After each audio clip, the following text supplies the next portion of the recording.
Yashodanandana Vrajajana Ranjana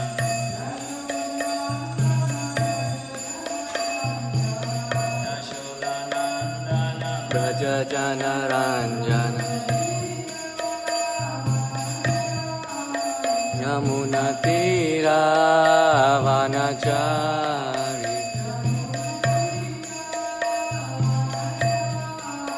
Yamuna Tira Vanachari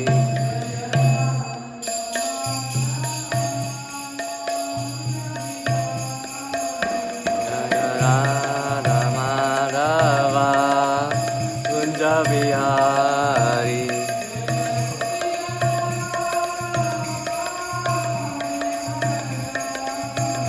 Jaya Gopi Jana Vallabha Givaradhari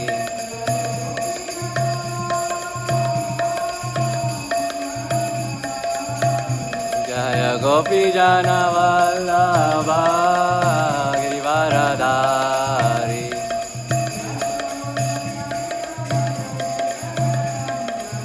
Yashodanandana Radha Jana Ranjana Yashodanandana Radha Jana Ranjana Yamuna Tira Vanachari Yamuna Tira Vanachari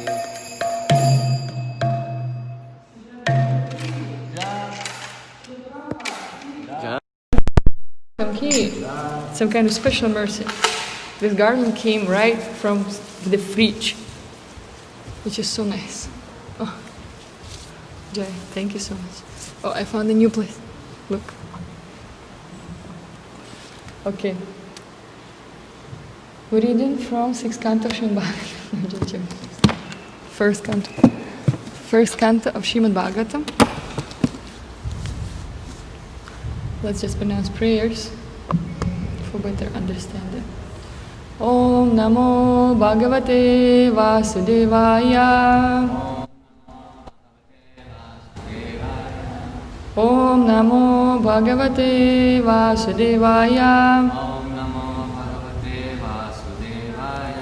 Om Namo Bhagavate Vasudevaya. Narayanam Namaskritya Naram Jeva Narottamam Devim Saraswatim Vyasam Tato Jayamudiraye Nashta Prayeshva Bhadreshu Nityam Bhagavata Sevaya Bhagavati Utamashloke Bhaktir Bhavati Naishtiki. Okay, let me read translation too of these nice verses. 37. Oh, okay. Before reciting the Śrīmad-Bhāgavatam, which is the very means of conquest, one should offer respectful obeisances unto the personality of Godhead, Narayan, unto Narayana Rishi, the supermost human being, unto Mother Saraswati, the goddess of learning, and unto Srila Vyasadeva, the author. By regular attendance in classes on the Bhagavatam, and by rendering of service to the pure devotee, all that is troublesome in the heart is almost completely destroyed, and loving service unto the personality of Godhead, who is praised with transcendental songs, is established as an irrevocable fact. Okay. Which canto you want? First or sixth? Huh? Yes, there was a translation. That's right. I was just testing you narration. Okay, today we're reading from Śhrīmad-Bhāgavatam, first canto, chapter 19, text number 37.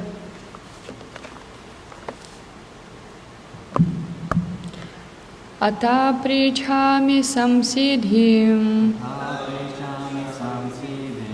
Ata prichami satsiddhim Ata prichami samsiddhim Yoginam paramam gurum Yoginam paramam gurum Purushasyeha yat karyam Purushasyeha yat karyam Mriyamanasya sarvata Mriyamanasya sarvata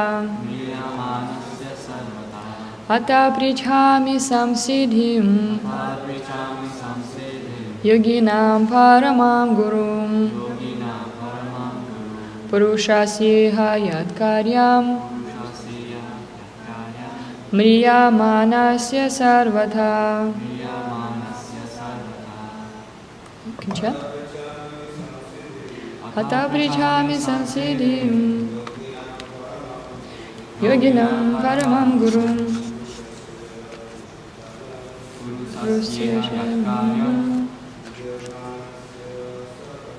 Mriyamanasya sarvata Ata prichami samsiddhim Yoginam paramam gurum Purushasyeha yat karyam Mriyamanasya sarvata Ata prichami samsiddhim Yoginam paramam gurum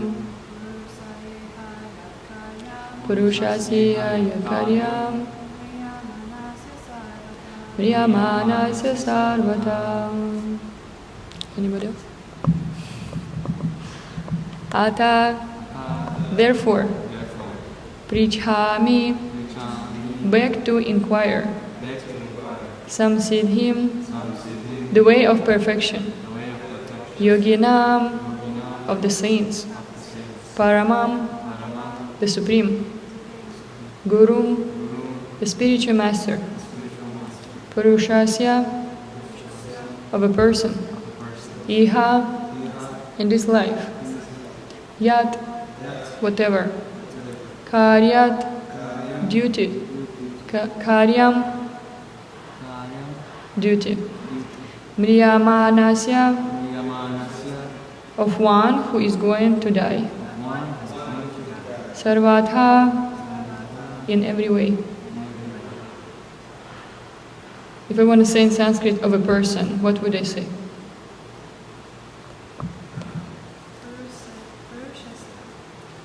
That's right, Purushasya. But if I beg to inquire from someone, right? What about guru? Guru. What does it mean? In English. I already said in Sanskrit. Okay. It was a trick question. Trick question. Yes. Translation and purport by His Divine Grace A.C. Bhaktivedanta Swami Srila Prabhupada. Jai Srila Prabhupada. You are the spiritual master of great saints and devotees. I am therefore begging you to show the way of perfection for all persons, and especially for one who is about to die. We can actually repeat this very nice verse. So Krishna will consider it's from you. That it's your prayer. You are the spiritual master.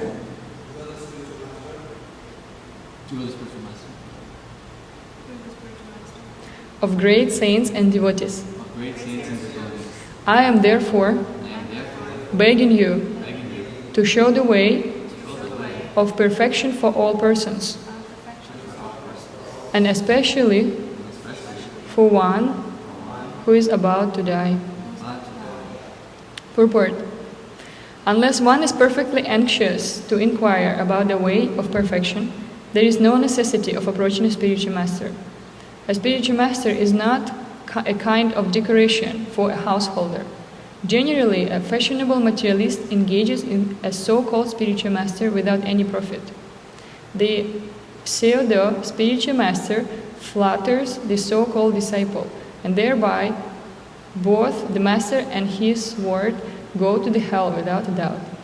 Maharaj Parikshit is the right type of disciple because he puts forward questions vital to the interest of all men, particularly for the dying man.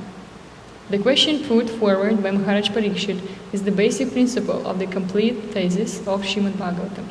Now let us see how intelligently the great master replies.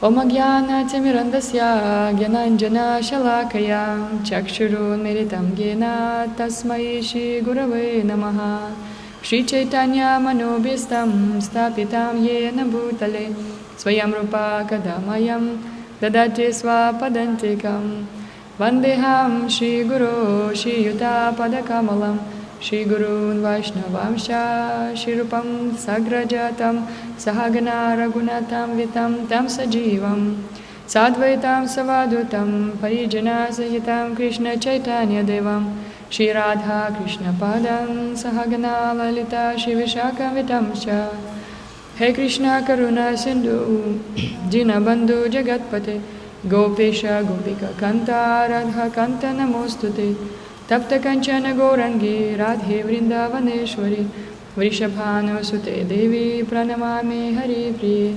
Vanchikalpatarubhyascha Kripa Sindhubhya Evacha Patitanam Pavanebhyo Vaishnavebhyo Namo Namaha Jaya Shri Krishna Chaitanya Prabhu Nityananda Shri Advaita Gadadhara Shivasadi Gaura Bhakta Vrinda Hare Krishna Krishna Krishna Hare Hare Hare Rama Rama Rama Hare Hare.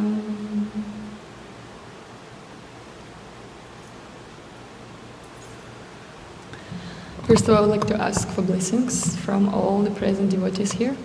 May I speak something in line with Shastra and beneficial for everyone, so you'll be able to use it. I'll read translation again. You are the spiritual master of great saints and devotees. I am therefore begging you to show the way of perfection for all persons, and especially for one who is about to die. This is a very famous part of Bhagavatam. This is actually Bhagavatam starts right now, when Maharaj Parikshit asks Shukadeva Goswami this question. And so we will see from later on also that actually it was very, very intelligent question to ask. Usually no one asks this type of questions. Usually people ask all the time different questions, but they a little bit missing the point what they are supposed to ask about, what they're supposed to inquire about. Yesterday we heard from Hansarupa Prabhu about how it is rare to get a human body.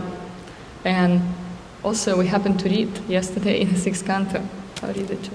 Very nice description about, this is famous story of King Chitraketu, about his son who got poisoned and he died, but then he, by some mystic powers of Narada Rishi and Angira Muni, he came back.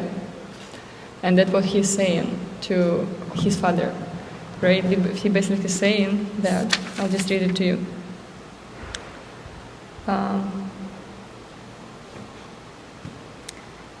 According to the results of my fruitive activities, I, the living being, transmigrate from one body to another, sometimes going to the species of the demigods, sometimes to the species of lower animals, sometimes among the vegetables, and sometimes to the human species. Therefore, in which birth were these my mother and father? No one is actually my mother and father. How can I accept this two people as my parents. And then the next verse he says that in the material world, which advances like a river that carries away the living entity, all people become friends, relatives, and enemies in due course of time. Alright.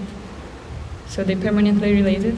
And just as gold and other commodities are continually transferred from one place to another in due course of purchase and sale, so the living entity, as a result of his fruitive activities, wanders throughout the entire universe, being injected into various bodies in different species of life, by one kind of father after another. This is actually very, very instructive verses, and it helps us to understand how it is rare to achieve.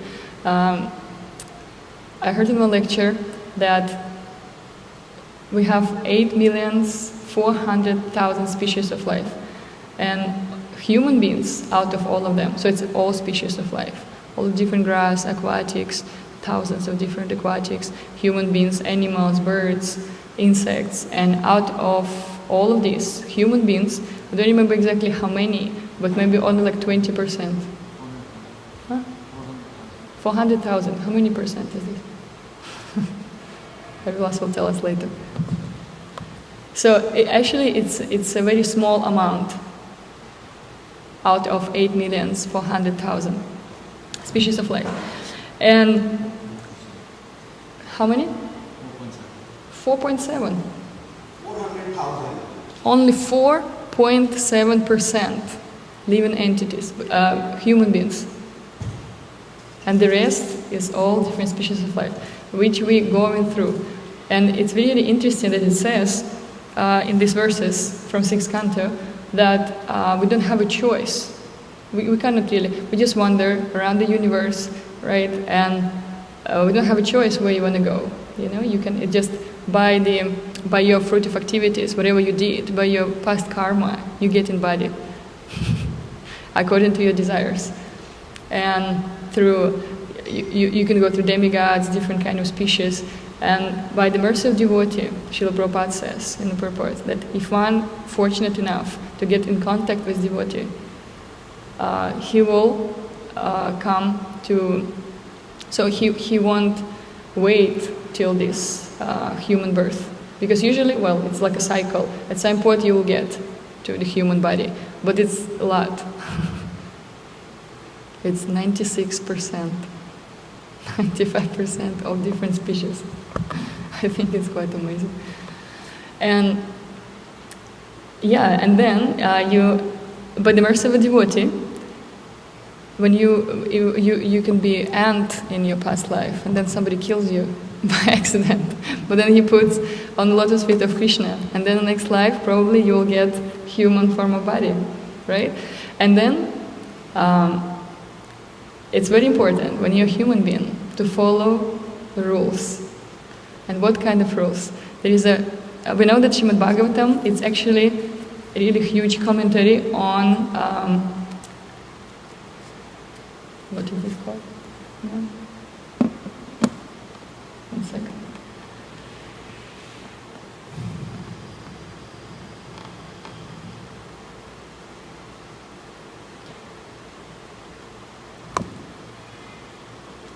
The book of aphorisms, Vedanta Sutra. So Bhagavatam, it's a natural commentary on Vedanta Sutra. And they're just aphorisms. That's why we need commentary, because we won't be able to understand. And very first verse says, Adhato Brahma Jigyasa, which means that now is a time to inquire. And now it means that in this human form of life, because animals cannot even read again, what is it? Vedanta Sutra. Vedanta Sutra. Animals cannot even read these kind of books, any kind of books.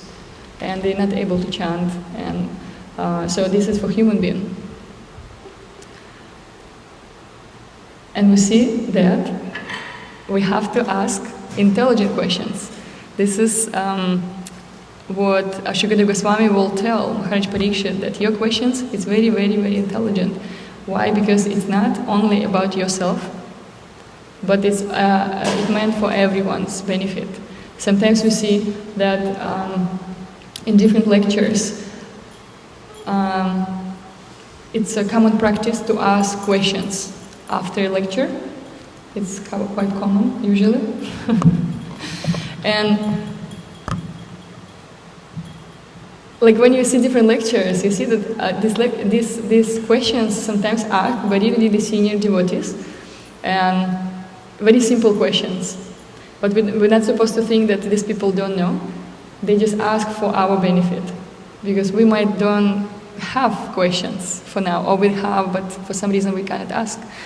But they ask for our own benefit, because they don't think about themselves. They think about the benefit of everyone in the lecture. And the same here, Maharaj Parikshit, he already knew what he was supposed to do. He came to it's already a very intelligent decision. He could have done so many different things, but he chose to go to the bank of the river Ganges and just sat down there. But because he was so humble, and he was, of course, cared about everyone, he asked this question, and this very question led to speak whole Śhrīmad-Bhāgavatam. And whole Śrīmad-Bhāgavatam teaches us what we're supposed to do before death. And Maharaj Parikshit had 7 days before. He knew, but we don't know. It can be 1 day, it can be 1 minute, it can be 50 years. That's why Srila Prabhupada said that who is the old man? Somebody asked him. Old man is someone who is about to die. So, you can be old man right now. This is, and it's very important what kind of question do we ask. Because we can ask, I remember Jagadatri gave a very nice class on different types of questions. And there are different types of questions, and there are also different moods what we can ask questions in. We can ask out of challenging mood, which is not really beneficial, because usually it comes from false ego, or you just want to say something, you just want to speak, and most likely you won't even listen to the answer. You won't hear. And the best way to ask questions is in a humble mood, submissive mood. Very famous verse from Bhagavad Gita, Tad vidhi pranipatana pariprashnena sevaya upadakshyanti te jnanam jnaninas tattva darshina. And it says that we can learn the truth by approaching a spiritual master and inquire from him submissively. Submissively means very humble. And because when you inquire in a humble mood, and also if you render service to this personality, it actually says that it opens the heart of this great personality, and you are able, and he or she just gives you everything what is inside, even without him, your guru knowing that. It just happens naturally. It's just a process like that. And let's see.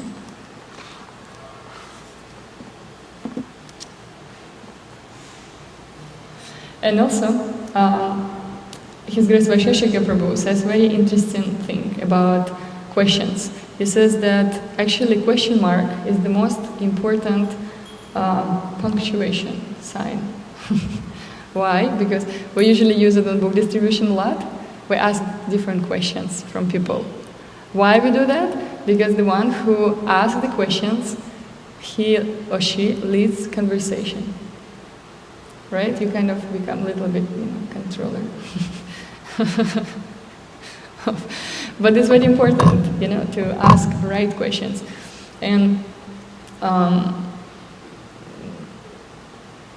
also, it's kind of sign when you have a questions after anything you've heard. It means that you were listening attentively, and you have something, to say or to ask.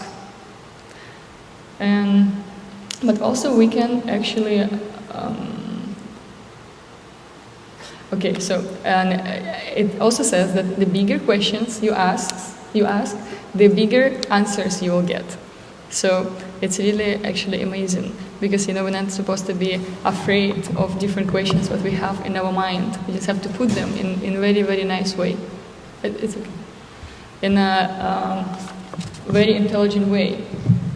And Because also when you ask questions usually when you have doubt or you want to clarify something, and we all have doubts, and it's normal to have doubts. And when you ask something, you get an answer. It's actually very important to ask, because if you have these doubts in your mind or in your heart, it can really destroy your faith if you just keep thinking about it and mental speculate about it. So it's really important to find a person who you trust and ask these questions. And in this way, you'll grow. So you're asking questions, you get answers. Sometimes it's good answers, sometimes it's not really. You maybe don't want to hear these kind of answers, but actually you will realize how you are growing through this. And it's very interesting because it comes from you, from your soul. It's not that somebody tells you what to do, you asking it yourself. So this initiative, also very important. And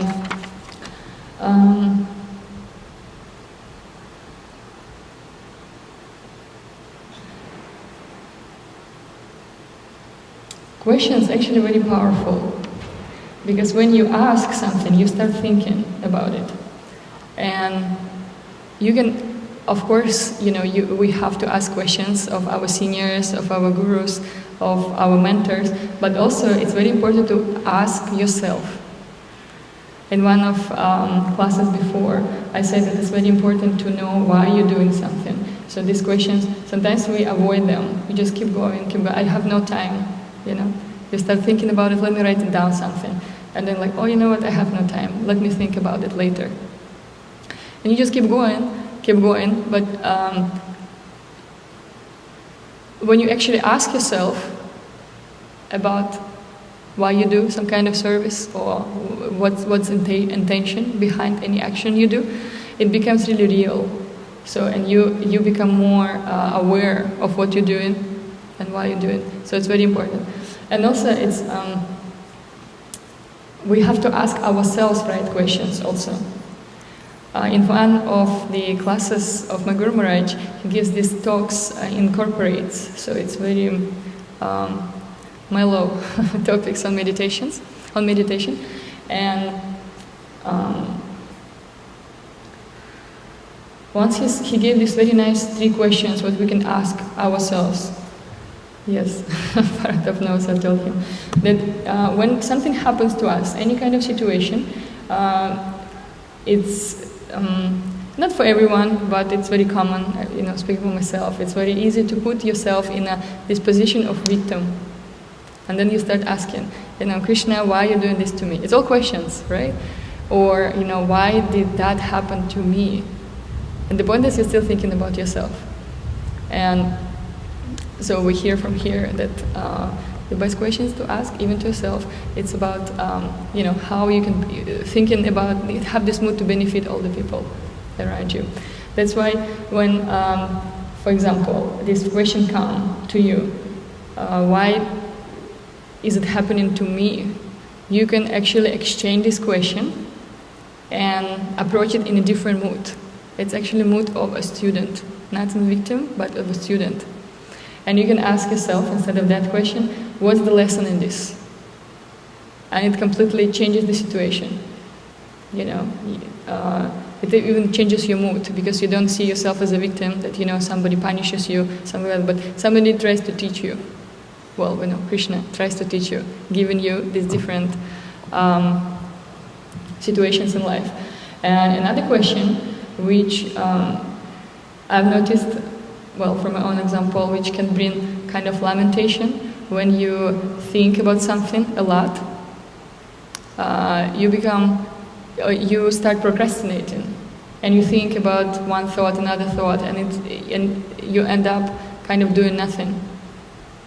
And in this situation, it's very nice to also you can turn it in different way and ask, instead of this lamenting, you can just ask question, what's the best use of my time right now? So, and it's our mind also works like that. It's very easy to get kind of attached to something, but also it's very easy to distract your mind. You just have to know the ways. And when you ask this kind of question, your mind starts working in the way, especially very important right now. What is the best use of my time right now? And then you actually start thinking, okay, now I can read. And you start reading. Or I can chant, or I can go and distribute books, I can go and cook, or I can speak with someone, right? So you kind of put your thoughts and your mind in the right direction. And the third question, what you can ask yourself, usually when difficult situations come, we still think about ourselves a lot, and we can turn it also. So what's the last question? You don't remember? Okay. How can I be of service? Because in this way, you start thinking, first of all, it distracts your mind from yourself, whether good or bad, situation, anything. It works for both situations, by the way. Whether it's some kind of challenges happen to you, or even so much, happiness come to you. Because still you can ask all these questions. Even when happiness comes to you, you can say, what's the lesson in this? Maybe I should appreciate it more. Or what's the best use of my time right now? You can do so many different things out of this, euphoria in your head. But when you ask yourself this question, you will be able to keep going with your service. And the third question is, how can I be of service? And this question is very powerful, because we know how service amazing is. Your seva will save you. And when you attach to your service, it will save you in all different kind of situations, if you just keep going. That's why, but when any kind of situation happen, we tend to think, it's all about me, it's like that, I'm suffering, this and that. But then, when you really think, okay, how can I serve right now? How can I be of service? And then you just go and serve, prasadam, for example. There is a very nice story what my Guru Maharaj tells.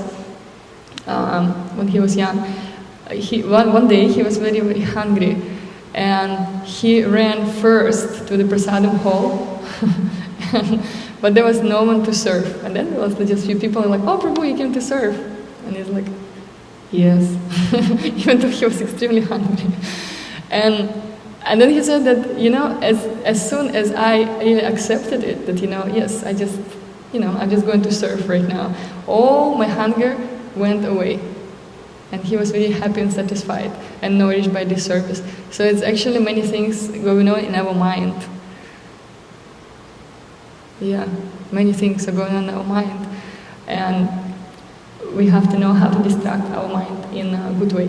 Procrastination, for example, also is actually a very good thing.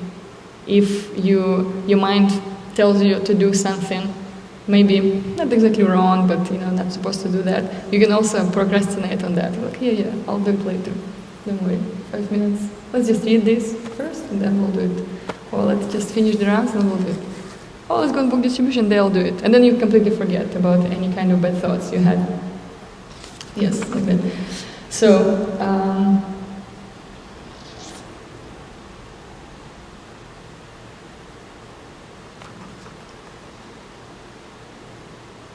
also Magamar says that the right questions, they really influence your consciousness a lot. It's like an atomic bomb, It's only small question, but it's very, very powerful if you just ask a really right question in this moment. And you know what, it's very interesting, but I just read a few minutes ago, 40 minutes ago, from Sachinandana Swami Maharaj. He gave this very nice, but also about questions.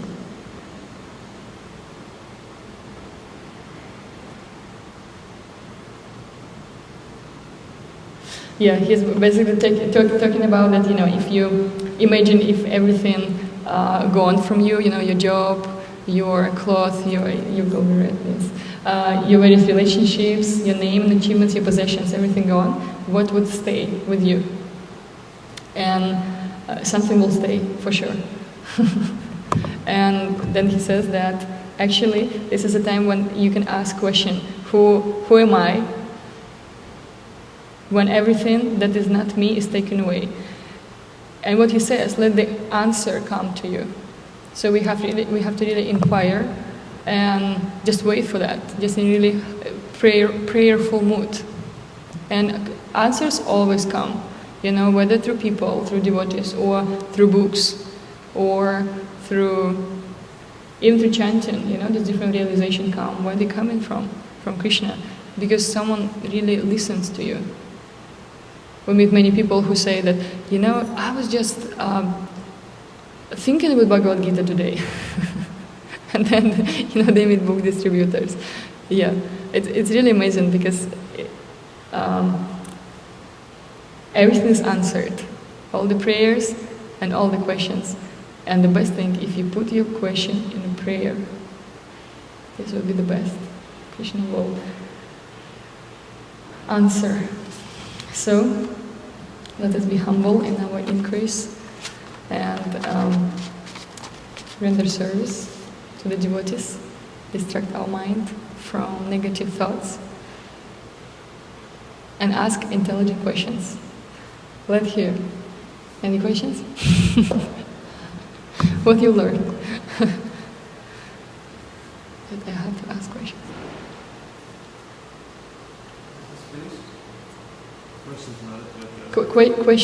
Questions block.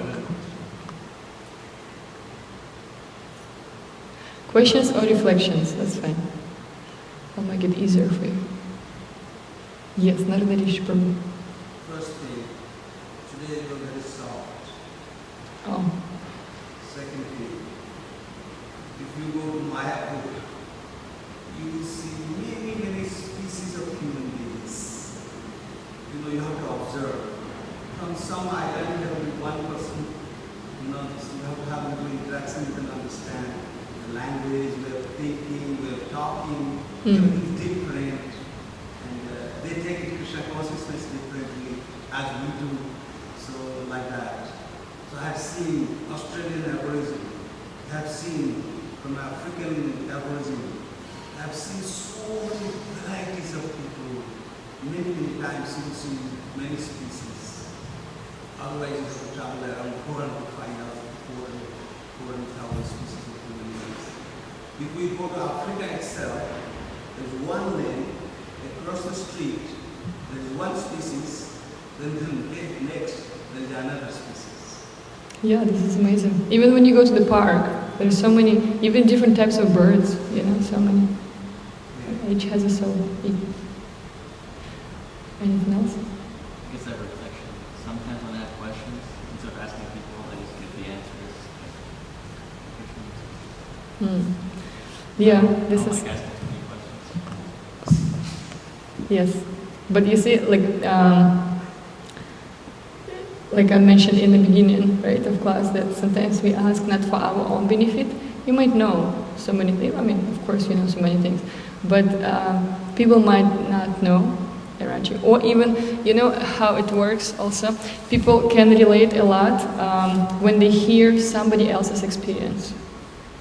When it's not spoken directly like to them, what you should do, like that, but just like Bhagavatam in form of stories, and you can really relate to that. The same when somebody asks, it happens many times. When somebody asks a question, and you're like, oh wow, yeah, this is about me. Let's see what the speaker says about that. So it's a good for benefit for everyone, and keep kind of. Interaction going, also very important. By asking different questions or giving reflections. Thank you for nice reflection. I was thinking why this, one of the reasons why we are averse to asking questions is because more and more we're attached to trying to do it ourselves, trying to figure it out ourselves. And that is something that must also overcome to a certain extent. So even if one has a spiritual instinct, one has to still ask him. Like there are many of these things, you're not asking because you either think, oh no, I know what he will say, I know if you tell me this is it's not such a good attitude, but by asking a question when it becomes open to being corrected. And therefore it's almost like an austerity to a certain extent sometimes. The way you can ask the question here. Yeah. Because you can do that, you say, you think you know what the answer will be before you don't ask the question. And this is actually very interesting because whatever you think, your spiritual master will say it's never like that. Almost never. I mean, yeah, almost never. He always says what you don't even expect. You know, but we meant to think that, yeah, I already know. But also, I believe it's kind of false ego, even when you ask, no, you don't ask because you know that you can do everything yourself. It depends on mood, of course. Sometimes you really can do everything yourself and you don't have to bother your spiritual master. But if, if these questions, they really influence your spiritual life, it's good to ask your spiritual master, you know, about these different things. And also, I know that Adipurusha Prabhu likes to say one thing, that he has this saying, Guru in a box.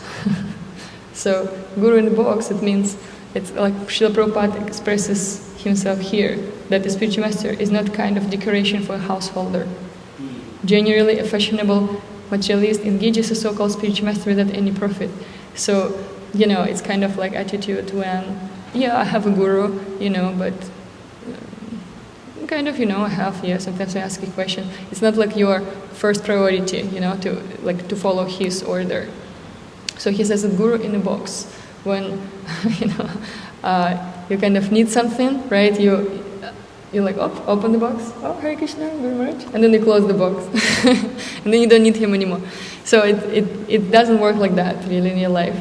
It's good to inquire from. And you know, they're very, very merciful. You can inquire anyway.